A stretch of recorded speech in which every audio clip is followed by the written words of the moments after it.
झेप मराठी, आरसा महाराष्ट्राचा। वाहनात गॅस भरणाऱ्या व्यावसायिकाला धमकावले, गुन्हा दाखल करण्याचा धाक देऊन मागितली लाच। 2 कॉन्स्टेबल सह पंटरला पकडले रंगेहात।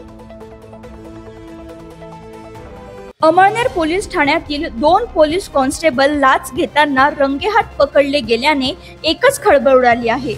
लाचलुचपत प्रतिबंधक विभागाने केलेल्या सापळा कारवाईत कॉन्स्टेबल अमोल राजेंद्र पाटील व जितेंद्र रमणलाल निकुंभे यांना अटक करण्यात आली। त्यांनी तक्रारदाराकडून 12,000 रुपयांची लाच स्वीकारल्याचे समोर आले आहे। तक्रारदार हा अंमळनेर येथे 5 पावली मंदिराजवळ वाहनांमध्ये गॅस भरण्याचा व्यवसाय करतो। त्याच्याकडून दरमहा 15,000 रुपयांचा हप्ता मागवण्यात आला होता। हप्ता दिला नाही तर अवैधरित्या गॅस भरण्याचा गुन्हा दाखल करू अशी धमकी दोन्ही कॉन्स्टेबलांनी दिल्याचे सांगण्यात येते। तक्रारीनंतर लाचलुचपत विभागाने पडताळणी केली असता आरोपींनी तडजोडी अंती 12,000 रुपये स्वीकारण्याचे मान्य केले।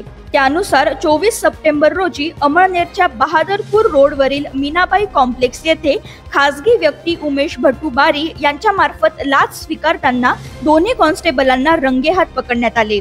या कारवाईत पोलीस निरीक्षक पद्मावती कलाल, यशवंत बोरसे यांच्यासह सापळा पथकातील अधिकारी व कर्मचारी सहभागी झाले। संपूर्ण कारवाईचे मार्गदर्शन पोलीस अधीक्षक भारत नांगडे, अपर पोलीस अधीक्षक माथन रेड्डी व मुनील दोशी यांनी केले। प्रतिनिधी कार्तिक सोनवणे, झेप मराठी, धुळे। अशाच वेगळ्या आणि ताज्या बातम्यांसाठी पाहत रहा झेप मराठी, आरसा महाराष्ट्राचा। संपादक प्राध्यापक अनिल चव्हाण, धुळे।